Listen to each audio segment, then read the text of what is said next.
जी प्यारे बच्चों नमस्कार। आज के क्लास में हम लोग देखेंगे क्लास 9th मैथ का प्रश्नावली 1.1। आप लोग बहुत सारे बच्चे बोल रहे थे सर 9th का मैथ स्टार्ट कीजिए, तो बच्चों हम लोग स्टार्ट कर दिए हैं।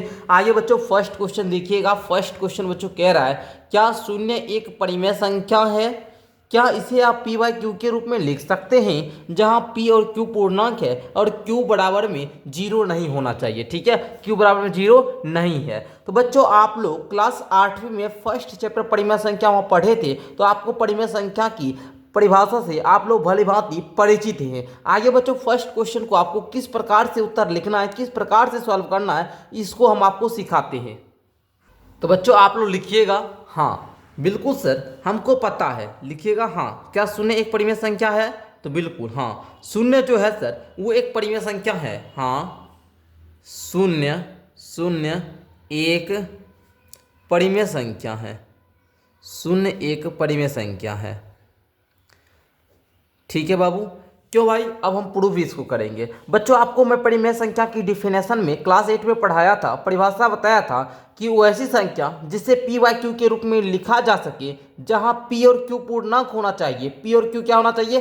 पूर्णांक होना चाहिए, और क्यू के बराबर में जीरो नहीं होना चाहिए। पी बाई क्यू के रूप में लिख सकते हैं, पी के बराबर में जीरो हो सकता है लेकिन क्यू के बराबर में जीरो नहीं होना चाहिए। ये परिमेय संख्या का परिभाषा कहता है। और पी और क्यू क्या होना चाहिए बच्चों? तो पी और क्यू बाबू पूर्णांक होना चाहिए। क्या होना चाहिए? पूर्णांक होना चाहिए। तो पहला क्वेश्चन इसमें था क्या शून्य एक परिमेय संख्या है? बिल्कुल है सर, क्योंकि शून्य एक पूर्णांक है और शून्य हम लोग इसको 0/1 लिख सकते हैं, तो शून्य एक परिमेय संख्या होगा। क्या इसे आप पी बाई क्यू के रूप में लिख सकते हैं? तो बिल्कुल लिख सकते हैं। तो लिखिएगा हाँ हाँ, इसे पी बाई क्यू के रूप में लिख सकते हैं। पी बाई क्यू के रूप में लिख सकते हैं, क्योंकि बाबू ये क्या है? परिमेय संख्या है, और परिमेय संख्या को पी बाई क्यू के रूप में लिख सकते हैं। ठीक है, तो पी और क्यू पूर्णांक होना चाहिए था। हम यहाँ पर लिख देंगे 0/1, 0/2, ओके, 0/3। इस प्रकार आप लोग बहुत सारा लिख सकते हैं बच्चों। ठीक है, तो ये आपका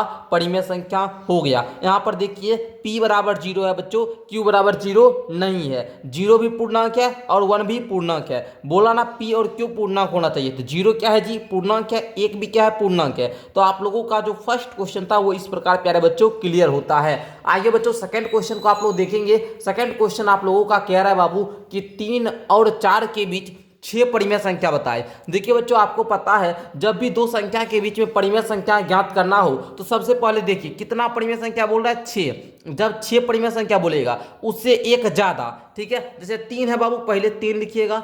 6 परिमेय संख्या बोल रहा है लिखने के लिए, तो 6 से एक ज्यादा यानी 7 से ऊपर भी और नीचे भी गुना कर दीजिए।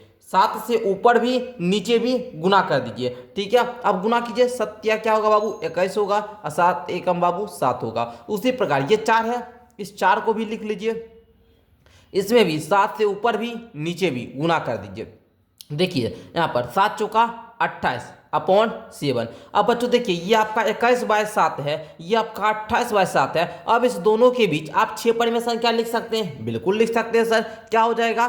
22/7, 23/7, उसी प्रकार 24/7, उसी प्रकार 25/7, उसी प्रकार 26/7। ओके, तो आप लोग लिख दीजिएगा। फिर 27/7, ये आपका 6 परिमेय संख्या जुड़ गया। बस इसी प्रकार प्यारे बच्चों आपको सॉल्व करना था। कितना इजी क्वेश्चन है। आगे बच्चों इसी प्रकार हम तीसरा प्रश्न आपको बताते हैं। बिल्कुल आसानी तरीका से हम सिखाएंगे बाबू, जिस प्रकार आपको क्लास 8वीं में मैथ पढ़ाए थे ना, उसी प्रकार से।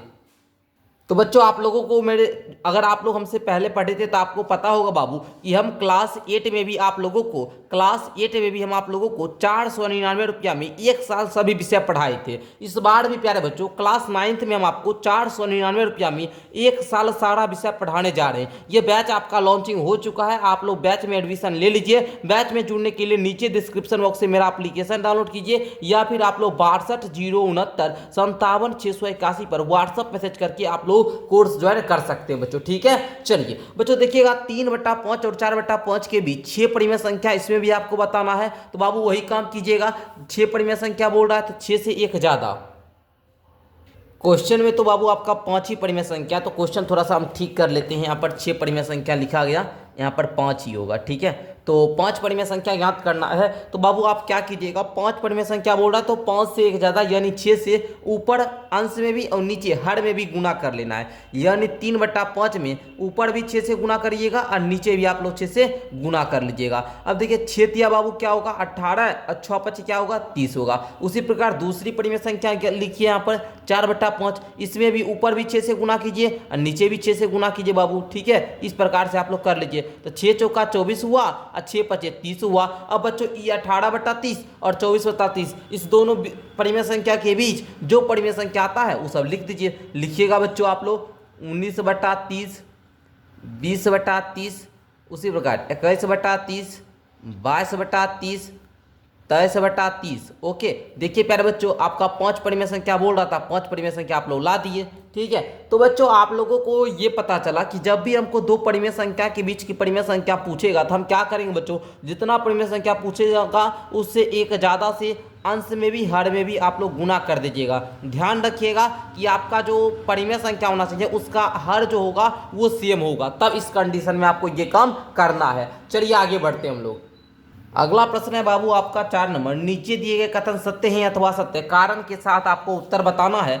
एक में देखिएगा प्रत्येक प्राकृत संख्या एक पूर्ण संख्या होती है। तो बच्चों आप लोगों को शायद याद होगा मैंने आपको प्राकृत संख्या के बारे में भी बताया है कि गिनती की संख्या को हम लोग प्राकृत संख्या कहते हैं। 1 2 3 4 इस प्रकार से ये इन्फिनिटी तक चलते रहता है गिनती की संख्या, और बचपन में हम लोग गिनती 1 से गिनते हैं। और बाबू बोल रहा है प्रत्येक प्राकृत संख्या एक पूर्ण संख्या होती है। और आपको पूर्ण संख्या के बारे में भी आपको पता होगा कि बाबू अगर गिनती की संख्या यानी प्राकृत संख्या में शून्य को शामिल कर दे तो बच्चों आप लोगों का क्या होगा जी, ये आपका पूर्ण संख्या होगा। बोल रहा है प्रत्येक प्राकृत संख्या एक पूर्ण संख्या होती है। तो आप देखिएगा ये जो भी प्राकृत संख्या ये पूर्ण संख्या के समूह में शामिल है। तो बच्चों बोलेंगे बिल्कुल सर, बिल्कुल सभी प्राकृत संख्या जो होगा पूर्ण संख्या होता है। ये बात आप लोग बोलिएगा सत्य है सर, ठीक है, सत्य है, सत्य है बच्चों, ठीक है। चलिए रीजन आप लोग समझ गए, क्योंकि प्राकृत संख्या जो है बाबू उसी के समूह में शून्य को शामिल करते तो पूर्ण संख्या बनता है। अब पूर्ण संख्या में सभी प्राकृत संख्या शामिल हो गया बच्चों। चलो अगला है प्रत्येक पूर्णांक एक पूर्ण संख्या होती है।